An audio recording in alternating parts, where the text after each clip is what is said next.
사무엘기 상 12장 23절입니다.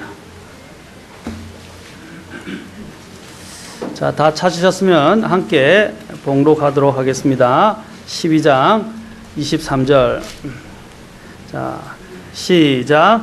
또한 나로 말하건대 너희를 위하여 기도하기를 심으로 내가 결단코 주께 죄를 짓지 아니하고 선하고 바른 길을 너희에게 가르칠 터인즉. 기도하겠습니다. 하나님, 오늘 이 시간 주의 말씀을 높이시고 또한 말씀을 통해서 우리가 어떻게 살아야 하는지 하나님께서 말씀해 주시고 도전해 주시고 격려해 주시고 또한 우리를 일깨워 주시기를 간절히 바라고 원합니다. 이 시간은 주님의 시간입니다. 주님, 성도들의 마음들이 다른 곳에 있지 않게 하시고 주의 말씀에 갈급해야 하시고 말씀 안에서 살아갈 수 있도록 능력을 더해 주시옵소서.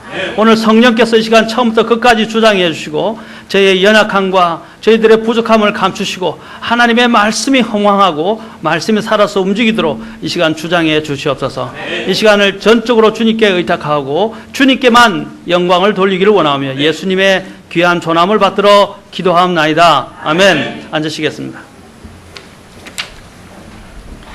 저는 오늘 시간 기도의 중요성과 위대성에 대해서 여러분들과 함께 나누고자 합니다. 먼저 제가 기도에 대해서 말씀을 전하기 전에 여기 보면 제가 여기에 책 표지를 하나 카피해 왔습니다. 기도회로 교회를 살려라. 기도회로 교회를. 찰스 스펄전의 스펄전 목사님 아시죠? 스펄전 목사님은 우리의 침례교 목사님이십니다. 그것도 독립침례교회 목사님이십니다. 그렇죠. 장로교들이 제일 좋아하지만은 사실 이분은 굉장히 강력한 독립침례교회 킹제임스 성경을 사랑하는 독립침례교회 목사님이십니다. 그 목사님이 또한 글 중에서 기도회로 교회를 살려라. 아주 굉장히 도전적이고 우리에게 많은 것들을 깨닫게 해주는 책이라고 할 수 있습니다. 여러분들이 이 책을 꼭 구입하셔서 읽기를 바랍니다. 읽어보시면 큰 영적 유익이 될 것입니다. 자, 같이 저도 한 번 더 읽어보려고 합니다. 이전에 읽었던 것인데 여러분도 같이 함께 읽었으면 좋겠습니다. 자, 여러분, 오늘 제가 이 시간에서 말씀드리고자 하는 이 글의 내용에 있어서 이 하나님의 말씀의 그 문맥을 보면 이스라엘 백성들이 하나님께서 통치하시는 신정 통치라고 이야기합니다. 하나님께서 이스라엘 백성들을 주관하시고 다스리시고 인도하시고 통치하시는 그 통치를 거부해버리고 세상 이방 왕들이 원하는 것처럼 이방 국가들이 원하는 것처럼 그들은 이방 국가들이 세웠던 왕을 구하게 되었습니다. 그런데 그 왕을 구하는 것들이 너무 극심하고 또 너무나 계속해서 끈질기게 요구를 하니까 하나님께서 어떻게 하냐면 그럼 왕을 줘라. 그냥 내어줘라. 왕을 세워줘라 하고 이야기를 하게 됩니다.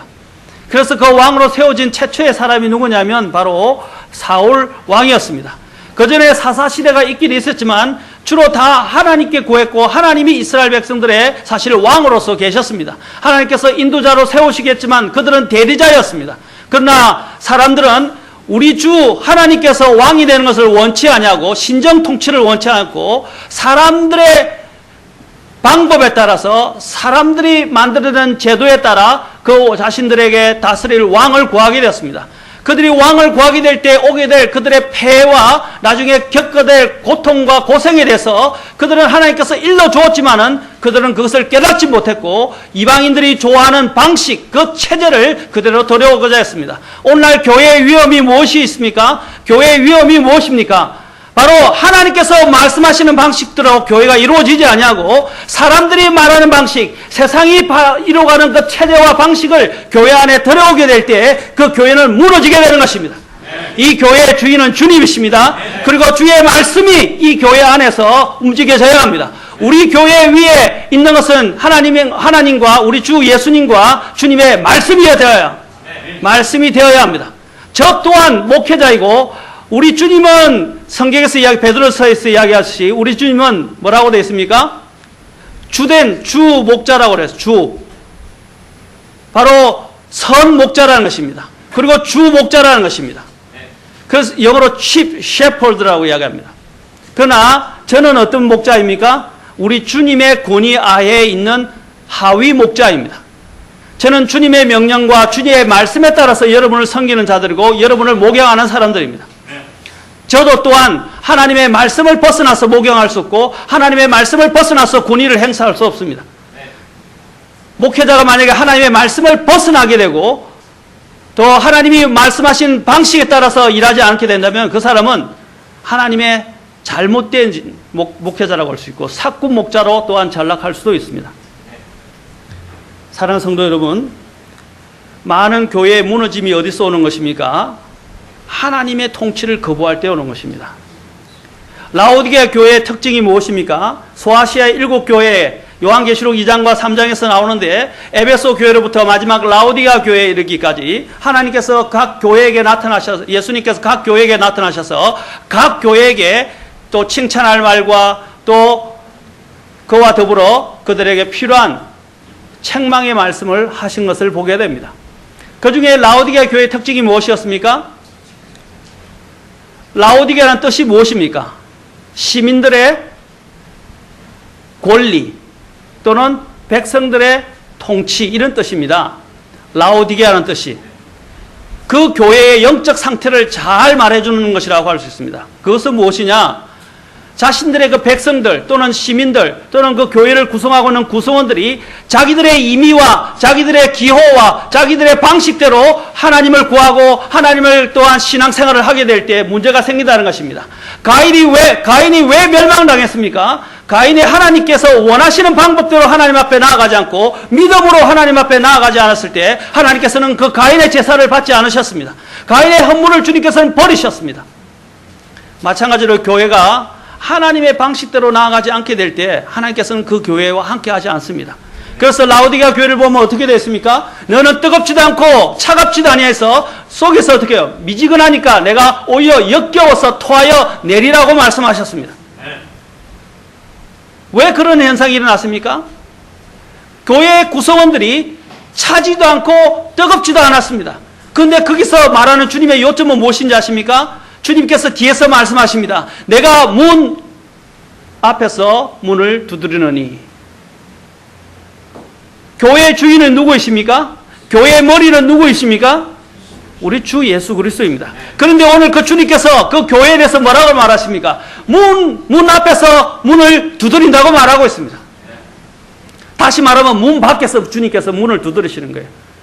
교회가 그 교회 안에 있는 이 구성원들이 교회의 주체가 되어버리고 하나님의 말씀을 버려버리고 하나님께 순종하기보다는 자신들의 임의와 세상적인 방식을 끌어와서 돈을 가지고 치부하면서 교회가 세워지기 시작했습니다.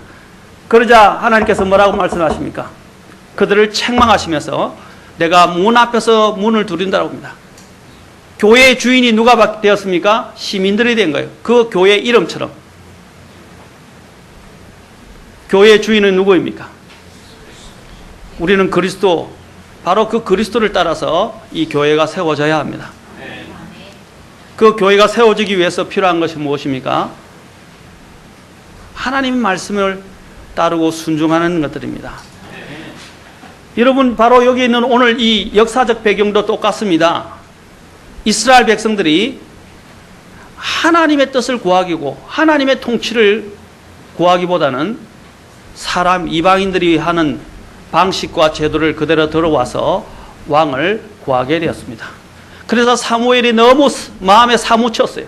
그래서 사무엘이 마음에 사무쳐서 뭐라고 이야기하게 됩니까? 오늘 읽던 본문이 바로 본문 9절이 이것을 잘 말해주고 있습니다. 나로 말하건대 너희를 위하여 기도하기를 심으로 내가 결단코 죽게 죄를 짓지 아니하고 선하고 의로운 길을 너희에게 가르칠 터인저. 기도하기를 거치지 아니하겠다.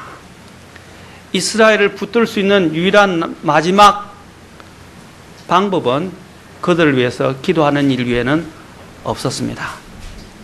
주님께서 베드로를 통해서 말씀하실 때 어떻게 했습니까? 베드로는 참 성질이 급한 사람이었죠? 그렇죠? 그는 주님께 온전한 고백을 드리기도 했지만 곳곳에서 그는 사탄의 또한 도구가 되기도 했습니다. 주님께서 십자가로 가려고 할 때 십자가로 가지 말라고 또한 그 붙들고 만류하기도 했습니다. 그는 또한 주님을 따라서 그는 죽을 수 있다고 이야기했습니다. 그러자 주님께서 그에게 책망을 하시면서 뭐라고 말씀하셨습니까? 사탄아, 내 뒤로 물러가라 라고 말씀하시면서 사탄이 항상 그를 밀가부르듯이 그를 구하고 있었다고 말하고 있습니다. 그래서 주님께서 뭐라고 말씀하셨습니까? 내가 너희를 위해서 기도하겠다. 네가 회복된 다음에는 어떻게 다른 사람을 세워주라 라고 말씀을 하셨습니다. 바로 주님께서 그를 위해서 하시겠다고 하신 약속은 무엇이었습니까? 기도하겠다라는 것입니다. 기도는 중요한 것입니다. 이 교회를 붙들고 있을 수 있는 것도 하나님의 말씀이기도 하지만 기도가 있어야 합니다. 저희 교회는 하나님의 말씀이 모자라지 않다고 생각합니다. 지금까지 하나님의 말씀을 가지고 33년간 저는 이전에 있던 목사님을 통해서 아주 훈련을 잘 받고 말씀도 무진장 많이 가르침을 받았다고 생각되어집니다. 제가 이 교회에 와서 왜 지금 교리를 설교하지 않는지 아십니까? 왜 성경의 깊은 부분을 더 설교하지 않는지 아십니까? 설교할 수 있어요. 얼마든지 여러분이 정말 호기심을 또한 더 돋구어주고 또 여러분들에게 정말 흥미진진하고 또 성경 속에 들어갈 수 있도록 저는 가르칠 수 있습니다. 그러나 왜 지금 제가 그 설교를 지금 보류하고 있는지 아십니까?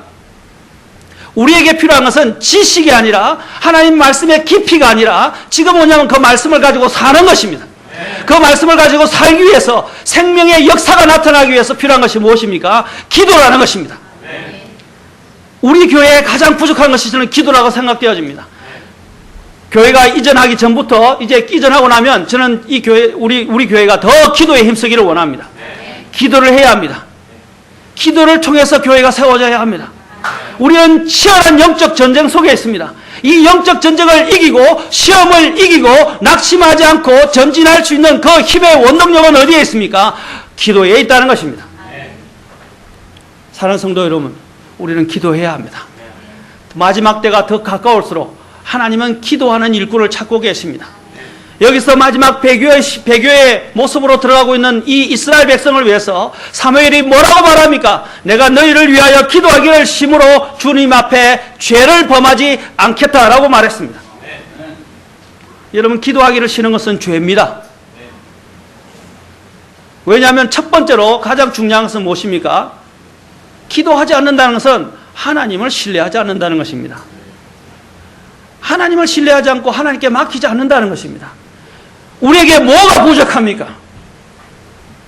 하나님이 우리가 오늘 우리 교회가 빚지지 않고 교회당을 새로 얻을 수 있도록 해주셨습니다. 그렇죠? 얼마나 감사합니까? 그래도 모아놓았던 여러 가지 하나님이 또 축복해 주셨던 재정적인 여력들이 있어서 그래도 교회가 빚을 내지 않고 또 이사하면서도 여러 가지 큰 무리 없이 이사를 할 수 있게 되었습니다. 그런데 그보다 더 중요한 것이 무엇입니까? 우리는 재정도 있었고요, 말씀도 있었고요, 또 신실한 여러 가지 사람들도 있었습니다. 근데 뭐가 부족하냐? 제가 여러 가지로 면모를 살펴봤을 때 저 자신을 비롯해서 기도가 많이 부족하다. 그래서 제가 여기로 이사하게 되면 더 많이 힘써야 될 부분들이 다른 것보다는 기도다는 것을 확신하게 되었습니다. 그래서 이제 여러분들의 기도로 도전을 하고 싶습니다. 믿음이 정대하기 위해서 제가 쭉 믿음의 정대 시리즈를 가지고 설교를 했었습니다. 그 중에 또 하나가 기도였습니다. 근데 거기서 그치지 않고 좀 더 우리가 더 적극적으로 기도에 힘써야 될 것을 필요로 해서 제가 기도하는 가운데 오늘 말씀의 주제를 이렇게 오전과 오후에 걸쳐서 이야기했습니다. 오후에는 중보 기도에 대해서 설교를 하게 될 것입니다. 중보 기도의 능력과 힘에 대해서 여러 가지 예화와 더불어서 꼭 필요한 부분들을 저는 함께 나누게 될 것입니다. 새는 날개가 무거워도 그것으로 인해서 날 수가 있고, 배는 돛이 아무리 무거워도 그것으로 인해서 항해를 할 수 있고, 기차는 화통이 아무리 무거워도 그것으로 인해서 질주할 수 있고, 비행기는 날개가 아무리 무겁고 엔진이 아무리 무거워도 그것으로 인해서 날아갈 수 있습니다. 어떤 사람이 시계에 달린 큰 줄을 보고는 아주 큰 줄을 보고는 시계가 힘들어하니까 줄을 한번 떼어두자고 했습니다. 그러나 그 줄을 떼는 순간 시계 바늘은 서고 말았습니다. 바로 이것이 기도에 대해서 말해주는 것이라고 믿습니다. 성도들은 피곤하고 힘들어도 매일 기도하면서 살아야 합니다. 성도는 기도의 힘으로 살아가기 때문입니다. 하나님의 말씀으로 살아가기도 하지만 기도의 힘으로 살아가야 합니다. 사람의 위대함은 말에 있지 않습니다. 사도 바울이 고린도전서 1장에서 뭐라고 그랬습니까? 내가 사람의 말로 너에게 선포하는 것이 아니라고 그랬습니다. 또 인간 세상의 지혜로 너에게 선포하는 것이 아니라고 했습니다. 성령의 권능과 큰 확신으로 너에게 증거한다고 말씀하고 있습니다. 우리에게 필요한 것은 하나님의 권능과 실정입니다. 그것을 나타낼 수 있는 강력한 도구가 무엇입니까? 기도입니다. 사람의 권능은 그 재능과 그의 행동에 있지 않습니다. 사람이 높아지는 것은 바로 그의 그냥 인위적인 겸손에 있지 않습니다. 그 사람이 하나님과의 교제와 하나님과 임재 가운데서 살아가는 데 있다는 것입니다. 그 임재 가운데 살아가는 것 중에 하나가 무엇입니까? 기도라는 것입니다. 기도. 사람의 위대함은 말이 아닌 매일 무릎을 꿇는 기도에서부터 나오는 것입니다. 그의 권능은 그의 재능이 아닌 위로부터는 끊임없이 공급하는 하나님의 공급과 하나님의 뜻에 따라 구한 것에 대해 응답받는 기도에서 나오는 것입니다. 저는 오후 예배 때 여러분들이 간증하러 나오는 시간이 있었는데 간증이 없어졌어요. 이 간증은요, 임의대로 해서는 안 됩니다. 제가 왜 간증할 때 여러분의 성긴 카드에 간증을 하겠다고 적으라 하냐면, 어떤 사람들은 간증하러 나가지고요, 하나님 앞에 준비가 안 된 상태에 즉흥적으로 감성적으로 이렇게 막 간증을 하다 보니까 두서없이 막 이야기하게 되고, 가야 될 방향으로 간증을 해서 하나님을 높이지 않고 온 산으로 들로 다 나들이를 합니다. 그것은 하나님 앞에 합당하죠. 그건 예배 가운데 있는 거거든요. 예배는 준비되어져야 합니다. 준비된 사람이 기도해야 되고, 준비되어진 사람이 말씀을 전해야 되고, 준비된 사람이 찬양을 해야 되고, 준비된 사람들이 하나님 앞에 나와야 돼요.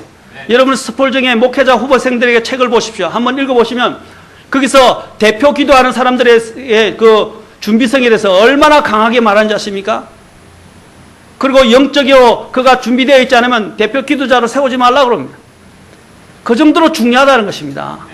기도에는 준비된 사람이 와야 돼요. 이 교회 또 대표 기도도 마찬가지입니다. 그래서 간증하는 사람들은 간증이 산으로 들로 다른 데로 가지 않게 하기 위해서 미리 준비하고 기도하고 정선한 다음에 그 다음에 서서 간증을 목표에 딱 맞게 간증하라는 것입니다. 그래 않으면 간증이 어떻게 될지 몰라요. 사람의 위대함은 말이 아닌 무릎 꿇는 기도에서부터 시작됩니다. 누구나 할 수 있는 일이 있는 가장 위대한 일이 무엇입니까? 기도입니다. 기도하는 사람이 하나님 앞에서 바로 특별한 사람이 되는 것입니다. 오직 기도의 사람 외에는 그 누구도 위대하고 영원한 하나님의 일을, 하나님의 그 놀라운 일들을 성취하거나 그것을 감당할 수 없습니다. 오직 기도에 많은 시간을 들이지 않고 어떤 사람도 기도의 사람이 될 수 없습니다. 영적인 거장들은 하루에 기도로 며칠을 버티는 사람이 아니라 자신의 약함을 알고 날마다 겸손히 무릎을 꿇는 사람이라고 할 수 있습니다. 왜 사람들이 기도하지 않는 것입니까? 아마 기도만큼 우리의 신앙생활에서 또한 우리의 그리스도인들의 대화 가운데서 많이 나오는 단어가 없을 것입니다. 그러나 그렇게 많이 기도가 언급되면서도 정작 무릎을 꿇고 기도하는 것은 얼마나 됩니까? 현대 그리스도인들의 가장 큰 신앙의 위기는 말씀을 보지 않고 기도하지 않는다는 것입니다. 기도는 시작이며 바로 끝입니다. 또한 기도는 생명의 호흡입니다. 기도하지 않는 것은 자신의 생명을 공급하는 산소 마스크를 제거하는 것과 같습니다. 모든 일의 위대함과 능력은 기도함에서 오는 것입니다. 혹자들은 이런 것들을 다 안다고 이야기합니다. 그러면 안다면서 왜 기도하지 않습니까? 알면서 행하지 않는 것이 더 큰 죄악인 것입니다. 저와 여러분은 얼마나 하나님께 대한 큰 죄악을 범하고 있습니까? 거짓말이 죄입니까? 음욕을 품는 것이 죄입니까? 이기심이 죄입니까? 미워하는 것이 죄입니까? 부당하게 화를 내는 것이 죄입니까? 그렇다면 기도하지 않는 것은 죄가 됩니까? 오늘 본문에서는 기도하시는 것도 죄라고 말하고 있습니다. 또한 선을 행할 줄 알면서도 하지 않는 것도 죄라고 말하고 있습니다.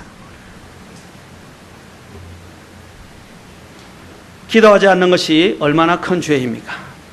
한 소녀가 아버지에게 아빠 하나님이 죽으셨어요? 라고 묻자 아빠는 아니란다 얘야 라고 대답했습니다. 그러자 딸이 그럼 이상해요. 아버지가 전처럼 하나님과 이야기하는 것을 듣지 못했거든요 라고 중얼거렸어요. 우리는 자신을 기만하지 말아야 합니다. 기도하지 않으면서 자신이 아주 뛰어난 사람이나 대단한 사람이라고 착각하는 사람들도 있습니다. 위대하게 되는 것은 사람의 말이나 행동보다는 그 사람의 무릎을 꿇는 기도에서 오는 것입니다. 사랑하는 성도 여러분, 저는 여러분들을 책망하려고 지금 이 말씀을 하는 것이 아니라 기도의 필요성과 그 절실성에 대해서 말씀을 드리는 것입니다. 우리는 지금 우리는 그리스도인이지 않습니까? 하나님은 기도라는 특권을 우리에게 주셨습니다. 그런데 왜 이 기도라는 특권을 가지고 하나님 앞에 나아가지 않는 것입니까? 말씀은 읽고 말씀은 많이 합니다. 교회는 또 열심히 참석하고 일은 하고 섬기기는 합니다. 그러나 기도가 부족합니다. 기도 없이는 위대함도 능력도 없습니다. 기도는 모든 것을 값지게 하고 풍성하게 만들어줍니다. 저는 기도가 윤활유라고 말씀드리고 싶습니다. 여러분 엔진이 돌아갈 때 여러분 자동차를 운전하시는 분 많죠? 자동차 할 때 꼭 있어야 될 게 뭡니까? 엔진 오일입니다. 그리고 또한 기아를 바꿀 때 들어가는 것이 미션 오일입니다. 이 기름이 칠해 안 되면 기계가 돌아가긴 해도 뻑뻑하게 돌아갈 수밖에 없어요. 그걸 잘 돌아가서 더 정상적으로 속도를 내고 또 우리에게 원하는 목적지로 잘 사고 없이 가게 만들어주는 것이 바로 오일의 중요성입니다. 오일도 그냥 오일도 있고 또 특수 오일들도 있죠. 왜 사람들이 돈을 더 들여서 특수 오일을 사려고 그럽니까? 더 오래 가고 더 견디고 또 마모를 더 적게 해주지 않습니까? 마찬가지입니다. 기도는 이런 특수한 오일과 같습니다. 우리의 신앙생활을 윤택하게 만들어주고 우리 신앙생활들을 더 풍요롭게 만들어주고 풍성하게 만들어주는 것이라고 성경은 말씀하고 있는 것입니다. 기도를 해본 사람만이 기도의 권능과 능력을 압니다. 기도의 응답의 그 기쁨을 아십니까? 요한복음 15장에서 너희가 내 안에 거하고 내 말이 너희 안에 거하면 너희는 어떻게 해서 나중에 주님께서 구하라 그러셨어요. 구하면 나의 기쁨이 너희 안에 충만하게 하게 해주시겠다고 하셨어요. 누구의 기쁨이? 주님의 기쁨이 우리 안에 충만하게 하시겠다고 말씀하셨어요. 내 안에 거하라 하는 것 중에는 하나님의 말씀 안에 거하는 것입니다. 그러나 그 뒤에 보면 또 뭐라고 그랬습니까? 기도하는 것을 말하고 있습니다. 기도하게 될 때 주님의 기쁨이 충만해지게 되고 우리의 삶은 풍요롭게 된다는 사실을 기억해야 할 것입니다. 물질이 있기 때문에 풍요한 것이 아니라 내 영혼이 풍성해지게 된다는 사실을 주님은 말씀하신 것입니다. 이제 우리는 당장 기도하는 사람이 되기를 원합니다. 기도해 본 사람만이 위로부터 오는 지혜를 입는 것이 무엇인지 압니다. 그렇게 되기를 원하십니까? 그렇다면 당장 기도하기 시작하십시오. 내 속에 있는 나태함과 세상적인 것과 세상에 대한 욕구와 기도하지 못하게 하는 요소들이 있을 때 즉시 기도하십시오. 장소를 가리지 마십시오. 시간을 가리지 마십시오. 즉각 하나님께 기도하십시오. 그러면 위로부터 오는 위력과 능력이 저와 여러분을 사로잡아서 저와 여러분의 삶을 바르게 인도해 주실 것입니다. 신실한 한 그리스도인으로 말하기를 당신은 기도 후에 기도하는 일보다 더 큰 일을 할 수는 있겠지만 기도하기 전까지는 결코 그 이상의 일을 할 수 없다라고 말했습니다. 하나님께서는 성도의 기도를 통해서 그분의 사역을 이루어 가십니다. 그분의 위대한 사역, 놀라운 사역들을 이루어 가신다는 것입니다. 베드로와 요한을 중심으로 한 사도들이 복음을 전하다가 위협을 받게 되자 그는 이렇게 이야기했습니다. 이는 주의 손과 지혜가 미리 행해지도록 작정하신 모든 것을 행하고자 함이니이다 라고 기도했습니다. 주님께서 미리 행해지도록 작정하신 모든 일을 이루고자 기도했다는 사실입니다. 여러분, 기도는 이와 같습니다. 오늘 제가 좋은 선물을 가지고 왔어요. 근데 만약에 좋은 선물을 누구에게 이렇게 준다고 합시다. 줬는데 그 사람이 손을 내밀어서 받지 않는다면 그 사람의 것이 될 수 있습니까? 선물을 주면 어떻게 해요? 내밀어서 감사합니다 하고 받아야 합니다. 네. 그렇죠? 그 받도록 이렇게 응하는 것이 무엇입니까? 저는 기도라고 또한 믿습니다. 네. 하나님의 약속들은 이미 주어졌습니다. 그 약속을 받아내고 끌어내는 그 동력은 어디서 오는 것입니까? 기도에서 오는 것입니다. 네. 하나님께서는 우리가 하는 일을 통해서 이루기에 앞서서 기도를 통해서 이루기를 원하십니다. 기도하기 전까지는 기도 이상의 일을 할 수 없습니다. 기도는 호흡입니다. 호흡하지 못하는 사람은 죽습니다. 한번 숨을 쭉 참아보세요. 얼마나 참을 수 있습니까? 길어야 10분? 뭐 10분까지 가겠어요? 2, 3분? 그렇죠? 오랫동안 이렇게 또 훈련을 한 사람들은 10분 정도까지 간다고 물속에 들어가서 그 이상을 있는 사람들을 봤어요. 저는 또 시골에서 바닷가에서 자랐기 때문에 해녀들을 직접 봤어요. 해녀들은 한번 들어가면 안 나와요. 정말 대단해. 숨이 길다라고 합니다. 멱질이라고 이야기했는데 바다 속으로 멱질을 하게 되면 정말 들어가서 아예 죽었는지 생각할 정도로 나오잖아요. 그런 훈련을 한 것입니다. 그런데 어쨌든 간에 10분이 지나고 15분이 안 지나고 20분이 지났는데 안 나오면 그건 죽는 것입니다. 왜? 숨을 못 쉬었기 때문에. 마찬가지입니다. 우리 그리스도인들도 기도를 하지 않으면 영적으로 죽는 것입니다. 성경은 말합니다. 죽는 것입니다. 또한 마귀의 밥이 되는 것입니다. 뇌에게 산소가 공급 안 되면 사람들이 어떻게 됩니까? 식물인간이 됩니다. 뇌가 파괴된다고요. 그럼 비정상적인 사람이나 파괴되어서 식물인간이 돼요. 심장만 뛰고 있는 식물인간이 된다는 것입니다. 한 15분 정도라고 이야기하더라고요. 산소가 공급 안 되면. 우리의 삶 속에서 기도가 공급되지 않으면 어떻게 되겠습니까? 영적으로 식물인간이 되는 것입니다. 기도하지 않는 자는 더 이상 살아있다고 할 수 없습니다. 우리는 하나님의 탯줄로부터 오는 영양분과 산소를 먹고 삽니다.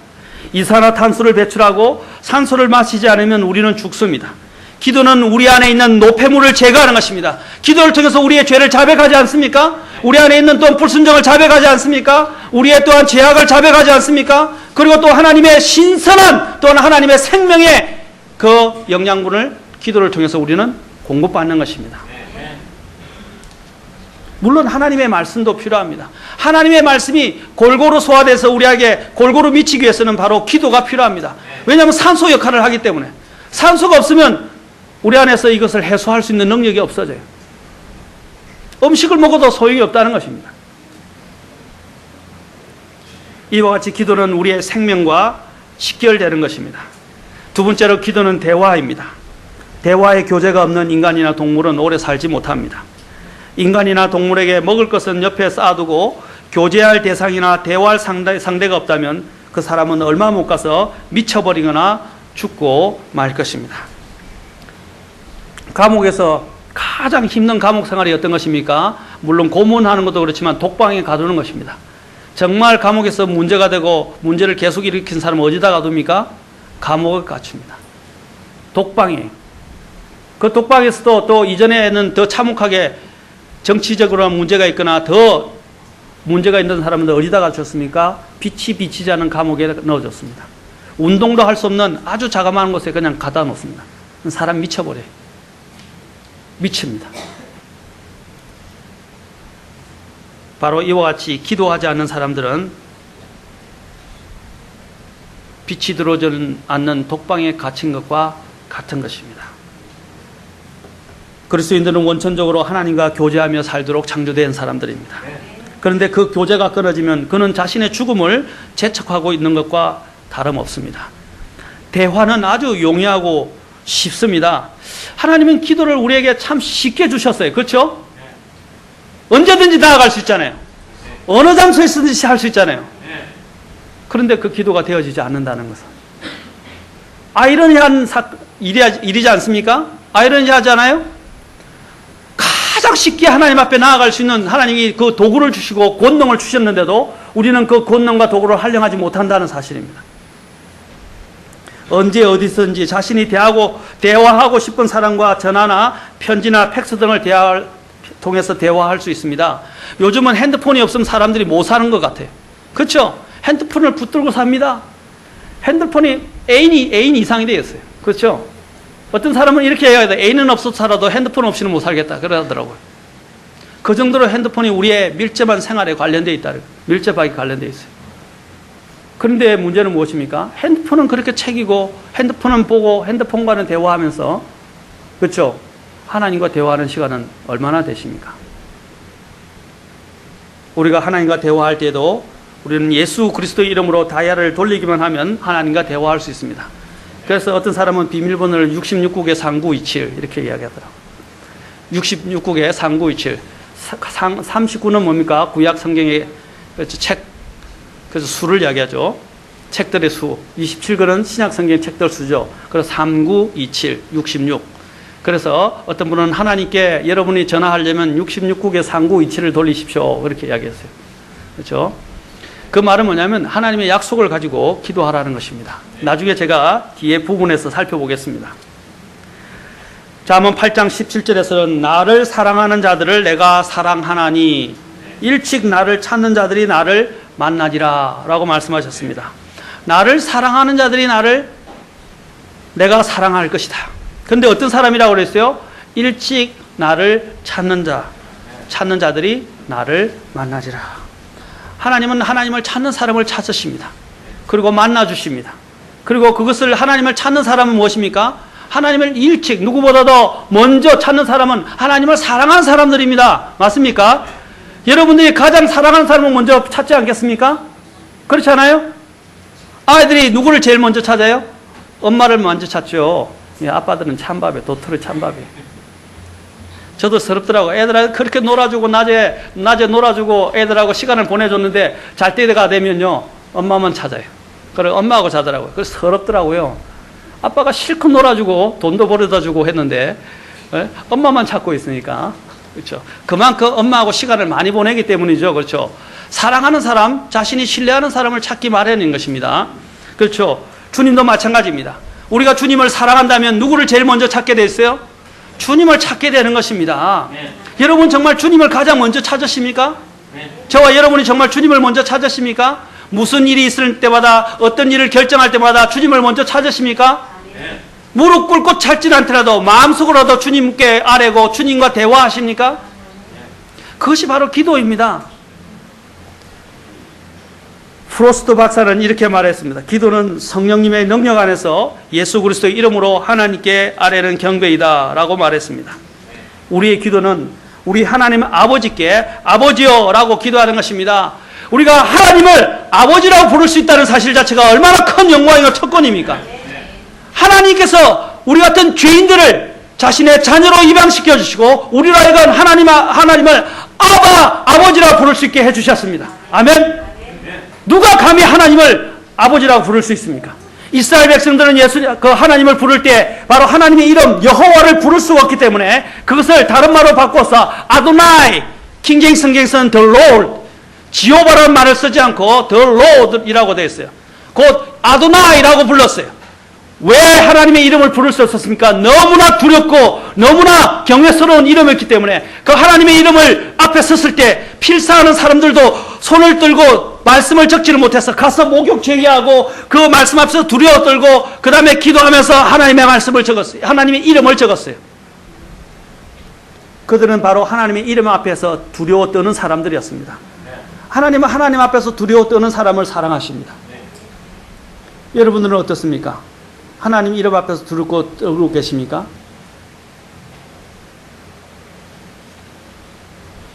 우리는 그런데 그 두려우신 하나님을 아버지라고 부를 수 있게 된 것 얼마나 감사합니까? 아멘? 바로 예수님 덕분입니다. 두 번째로 우리는 성령님의 능력을 통해서 기도해야 합니다. 유다서 21절에 보면 성령님 안에서 기도하고 우리 안에 계신 성령님께서 우리가 구해야 할 바를 알지 못하지만 로마서 8장에 보면 우리가 구해야 할 바를 알지 못할 때도 성령님께서는 말할 수 없는 탄식으로 신음으로 우리를 위해서 중보하신다고 말씀하고 있습니다. 아멘. 우리가 기도할 것을 알지 못하지만 성령님께서는 우리 안에서 중보하신다고 말씀하시고 우리가 구해야 할 바를 알지 못하지만 기도할 바를 알지 못하지만 성령께서는 우리의 필요를 제일 잘 아시고 우리를 위해서 기도하신다고 그랬어요. 그러나 우리가 점점 기도에 깊어지게 되고 기도 안으로 들어가기 시작하면 하나님께서 나의 역사 속에서 내 안에서 역사하셔서 성령을 통해서 하나님의 뜻과 합일되게 기도하도록 만들어준다는 것입니다. 그걸 경험해 보신 적 있습니까? 다음에 제가 구체적으로 이야기했지만 스펄전이 굉장히 많은 돈을 어렵게 모았어요. 그런데 막 기도를 하는데 마음속에서 갑자기 하나님께서 그 돈을 조지 뮬러에게 갖다 주라 하는 음성을 들었어요. 마음속에서 기도하는데 하나님께서 계속해서 부담을 주시는 거예요. 내가 이것을 어떻게 어렵게 모은 돈인데 이걸 갖다 줘야 됩니까? 하는데 그때 보니까 조지 뮬러가 아이들을 먹이지 못해서 너무나 힘들게 지금 전전긍긍하고 있던 거예요. 그래서 그는 스펄전 목사님이 어떻게 해요? 그 돈을 조지 뮬러에게 갖다 줬더만 조지 뮬러가 그것을 위해서 계속 기도하고 있었던 거예요. 그래서 하나님께서 딱 맞게 그 필요를 채워주셨어요. 네. 이것이 조지 뮬러와 스펄전 간의 놀라운 이런 아름다운 관계 이야기에서 나옵니다. 스펄전이 어떻게 해서 그것을 알게 됐습니까? 조지 뮬러의 필요를 아시고 그 고아원을, 그렇죠? 고아원을 운영하면서 아이들을 하루하루 기도하면서 매일의 양식을 구하면서 기도해야 하는데 그 많은 아이들을 먹이는데 돈이 없어가지고 절절매했을 때 하나님께서는 그 기도를 들으시고 스펄전의 마음을 움직이셔서 그것을 체험받게 하셨다는 사실입니다. 그것이 바로 성령 안에서 기도하는 거예요. 성령 안에서 기도하게 되면 하나님의 뜻 안으로 여러분을 인도해 주실 것입니다. 그런 기도를 여러분 경험하신 적이 있습니까?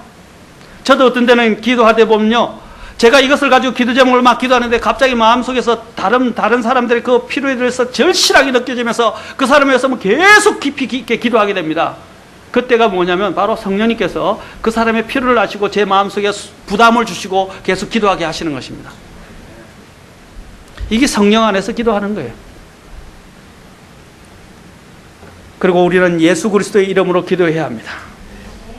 요한복음 14장 13절에는 너희가 내 이름으로 무엇을 구하든지 내가 그것을 행하리니 이것은 아버지께서 아들 안에서 영광을 받게 하려 함이라.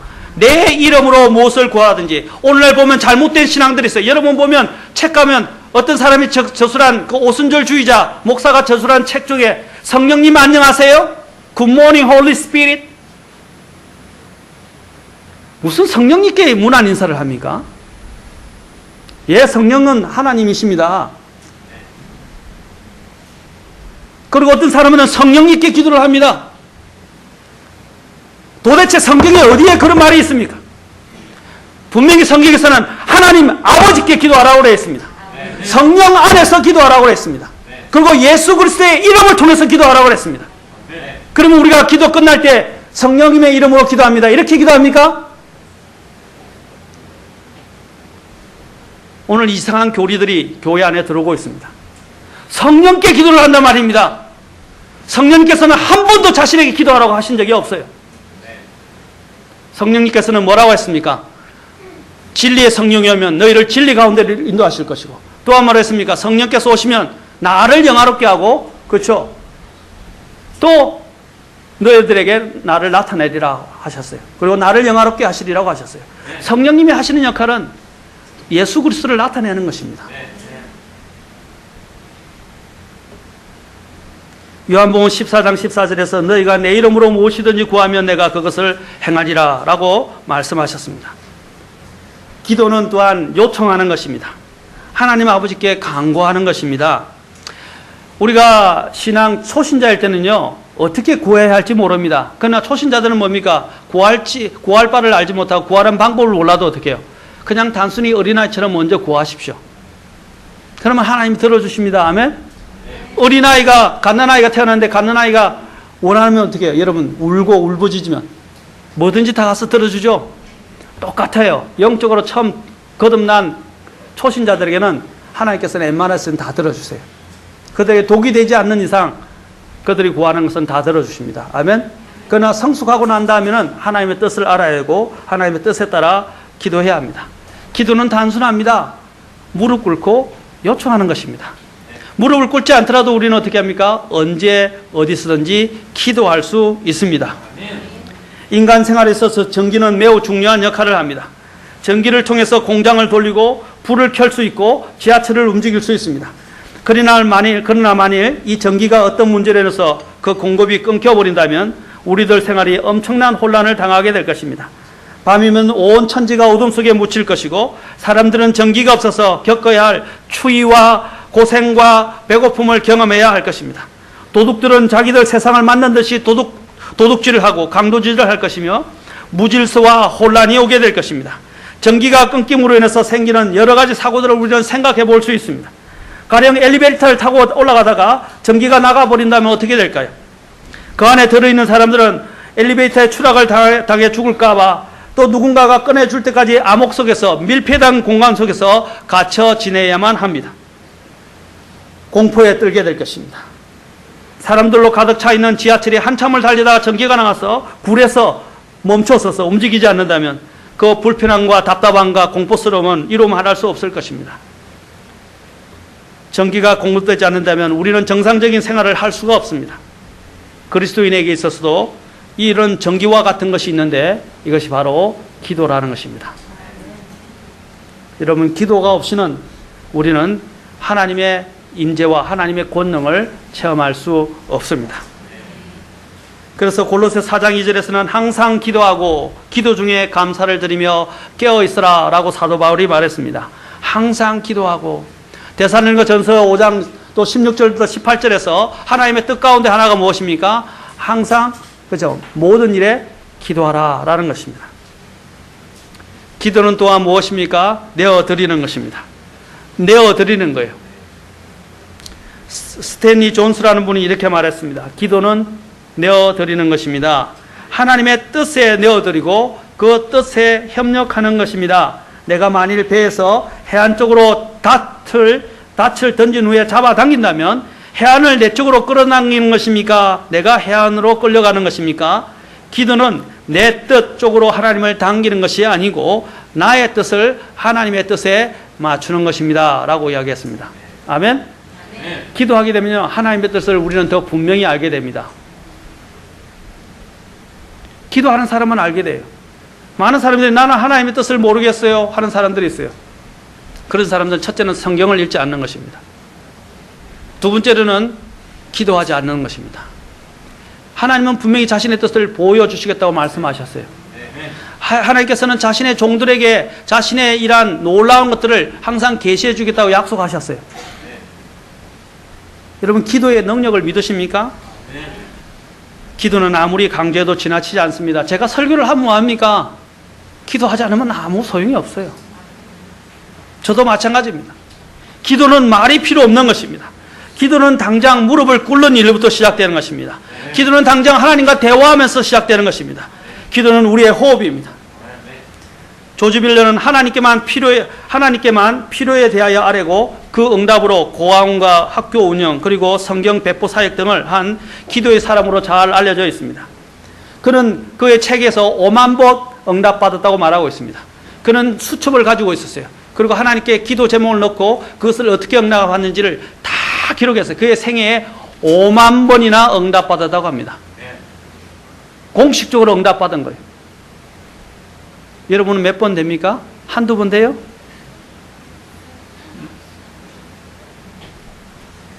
나는 그는 이렇게 고백했습니다. 기도는 그의 삶의 방식이었는데 그는 이렇게 기도했습니다. 나는 기도의 영 안에서 삽니다. 걸을 때나 누울 때나 일어날 때나 나는 기도합니다. 응답은 항상 있어 왔고 수만 번이나 나의 기도는 응답되었습니다. 일단 하나님의 영광을 위하여 옳은 것이라는 확신이 설 때 나는 그것이 응답될 때까지 계속 기도합니다. 나 조지 뮬러는 결코 포기하지 않습니다 라고 기록했습니다. 5만 번의 응답을 받은 사람이라고 하면 이 사람은 처음부터 타고난 기도의 사람이구나 라고 생각할 수 있습니다. 그러나 그렇지 않습니다. 타고난 사람이 야고보서 5장에서 뭐라고 이야기하고 있습니까? 엘리야는 우리와 같은 성정을 가진 사람이었다는 것입니다. 그러나 그는 어떻게 했어요? 그가 기도한 적 비가 오지 아니하고 그가 기도한 적 비가 왔다고 말하고 있습니다. 그러면서 엘리야는 얼마나 놀라운 기도 응답의 사람입니까? 그렇죠? 갈멜산에서 불이 내려오게 만들었고 그가 기도한 적 가뭄이 오기 시작했고 그가 기도한 적 손바닥만한 그렇죠? 부터 시작해서 먹구름이 갑자기 일어나기 시작해서 그 맑은 하늘에서 먹구름이 나타나기 시작해서 비가 내리기 시작했어요. 그런데 성경은 뭐라고 말합니까? 엘리야는 우리와 같은 성정을 가진 사람이라고 말하고 있습니다. 무슨 뜻입니까? 엘리야가 그냥 위대하게 된 거라고 말하지 않습니다. 우리와 똑같은 사람이라는 것이죠. 그러나 그를 기도의 사람으로 소개하고 있습니다.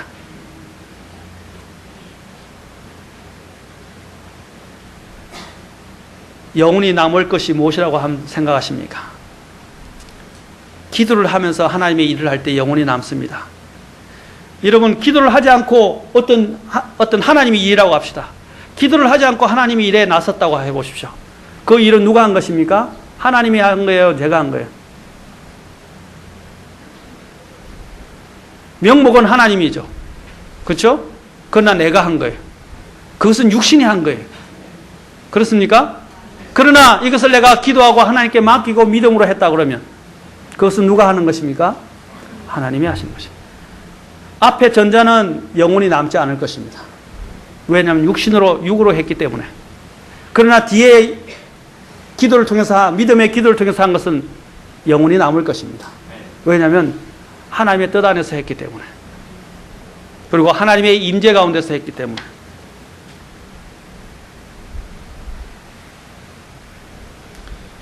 조지 뮬러가 고아원을, 그 고아원을 어떻게 운영할 수 있었습니까? 뮬러는 죽을 때까지 30명으로 시작해서 15만 명의 고아들을 키웠고 그의 뜨거운 믿음의 기도로 60년 동안 150만 파운드의 돈이 들어가서 주의 뜻대로 사용되었다고 합니다. 150만 원이 우리가 말하면 지금 수천억이 돼요. 수천억 이상이 돼요. 그 수천억의 이상의 돈이 다 공급받아서 그 고아원을 운영하고 심지어는 성경 배포 사역까지 할 수 있게 됐습니다. 이 조지 뮬러는 성경 배포 사역에도 큰 관심을 가졌어요. 출판과 성경 배포에 복음의 일들에 얼마나 들어졌는지 모릅니다. 성경과 관련된 복음의 책자만 해도 300만 권이 넘게 배포됐다고 합니다.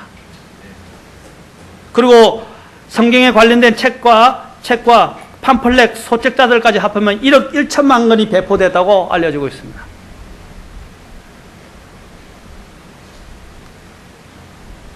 그가 이런 일을 할 수 있었던 이유는 바로 기도 때문이었습니다. 고아들을 기르고 있던 이 뮬러가 어느 날 하루에 일용할 양식을 알맞게 잘 일용할 양식을 잘 준비하게 되었습니다. 그런데 문제는 내일이었습니다. 오늘은 준비가 되는데 내일이 준비가 안 된 거예요. 조지 뮬러의 손이 텅 비어 있었기 때문입니다. 그래서 뮬러는 내일 일을 염려하지 말라라는 하나님의 약속을 신뢰하고 하나님께 기도하기 시작했습니다. 빵 한 조각 살 돈이 없었고 우유도 떨어졌고 석탄도 떨어졌고 겨울에 많은 일용품들도 절박하게 필요한 상황에서 낙심하지 않고 기도하기 시작했습니다. 날이 어두워졌는데도 필요한 양식과 물품들이 들어오지 않았습니다. 그러나 하나님을 신뢰하는 중에 한 자매가 갑자기 케이크를 선물해 주었습니다. 다음날 오전 9시까지 또한 다른 모든 필요가 채워져야 하는 급박한 상황이 또 다다랐습니다. 다음날 아침 바로 기도했던 그 2분 전에 한 형제님이 직장에 가다가 고아들이 생각나서 3파운드의 금화를 가져다 주었습니다. 그 결과 고아들은 무사히 양식을 공급받게 되었습니다. 또 하루는 식당에서 음식을 만드는 요리사가 걱정스러운 얼굴로 와서 물었습니다. 선생님, 오늘 점심에 식량이 없습니다. 어쩌지요? 그러자 뮬러는 평소와 똑같은 그리고 침착한 태도로 말합니다.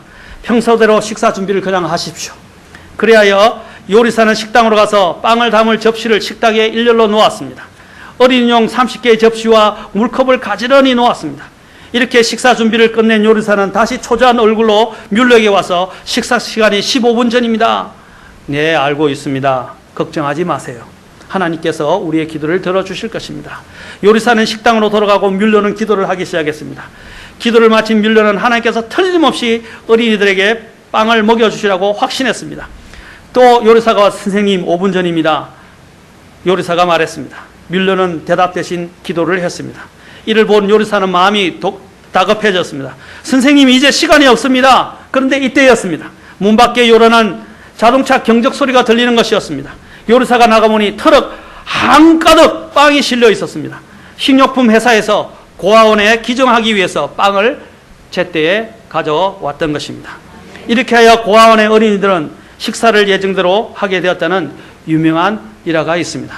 엘리사가 까마귀를 통해서 하나님께서 빵과 고기를 공급받게 하셨습니다. 아멘. 또 엘리사를 통해서 수넴 여인에게 또한 그들의 필요를 공급받게 하셨습니다. 아멘. 참기름이 기름이 떨어지지 않게 만들어주시고 그것을 먹고 살아갈 수 있도록 만들어주셨습니다. 하나님은 이런 기적을 창출하실 수 있는 하나님입니다. 저는 기적을 위해서 기도하라고 말하는 것이 아닙니다.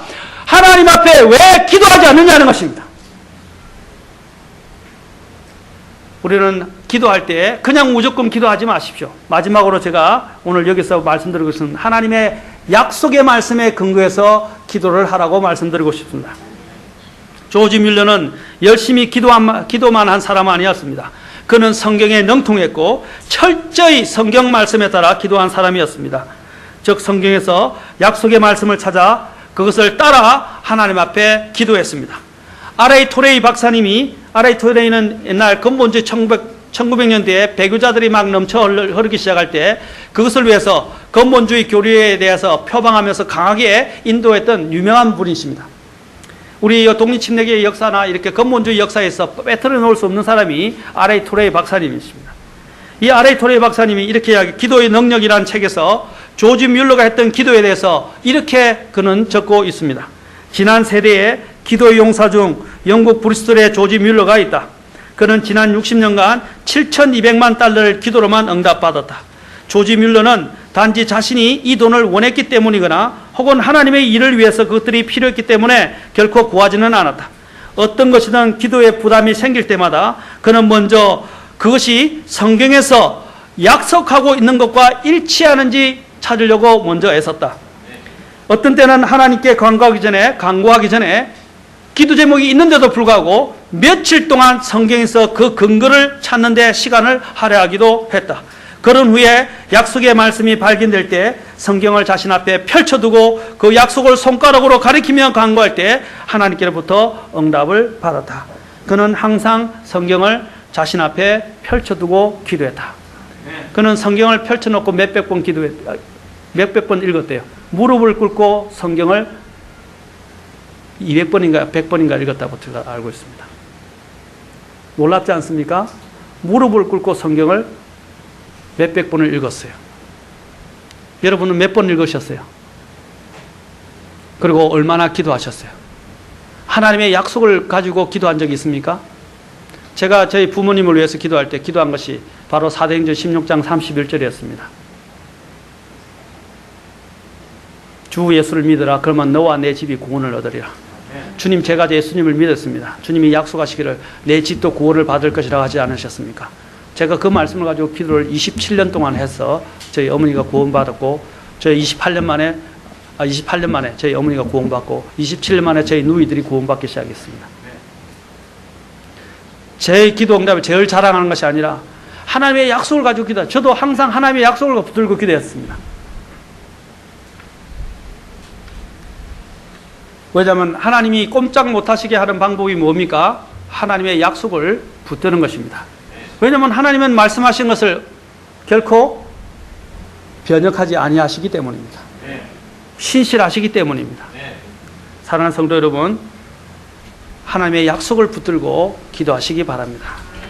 제가 오늘 말씀을 통해서 말씀드린 바대로 기도는 우리의 호흡이며 기도는 우리를 내어주는 것이며 우리는 기도를 통해서 하나님과 대화하게 되고 또 우리는 기도를 통해서 하나님의 뜻을 알게 됩니다. 사랑하는 성도 여러분, 우리 교회가 부흥하기를 원하십니까? 아멘. 우리 교회가 주님 앞에서 진리 안에서 정말 바르게 잘 성장하고 복음과 선교를 위해서 일하는 그런 역사하는 교회가 되기를 원하십니까? 그러면 무릎을 꿇기 시작하십시오. 기도하십시오. 하나님은 기도하는 일꾼을 찾고 계십니다. 오늘부터 저와 여러분 뭐가 모자라십니까? 저는 여러분들에게 오늘 이 시간 같이 기도에 들어지자고 당부하고 싶습니다. 오늘부터 주님의 이 기도의 대회에 참여하고 싶지 않습니까? 오늘 아까 제가 봤던 스펄전의 기도회, 바로 여러분들이 기도에 참여하셔야 됩니다. 수요 기도에 오셔야 됩니다. 그리고 또한 주님의 이런 모임에 신실해야 됩니다. 같이 나와서 기도해야 합니다. 그러지 않고 우리 교회가 부흥하기를 여러분 기도하십니까? 그러면 하나님이 들어주시겠어요? 여러분 이 교회를 사랑하십니까? 우리 교회를 사랑하세요? 진리 안에서 강성해지기를 원하십니까? 영혼들이 구원받는 그 역사를 보기를 원하십니까? 많은 목회자들을 훈련시켜서 매출하기를 원하십니까? 그러면 기도하십시오. 오늘 오후 시간에 중보기도에 관해서 이야기하면서 한 사람의 중보기도가 얼마나 놀라운 일을 하게 되는지 그 몇 가지 예화들과 함께 중보기도의 능력에 대해서 같이 함께 나누도록 하겠습니다. 기도하시겠습니다. 다 같이.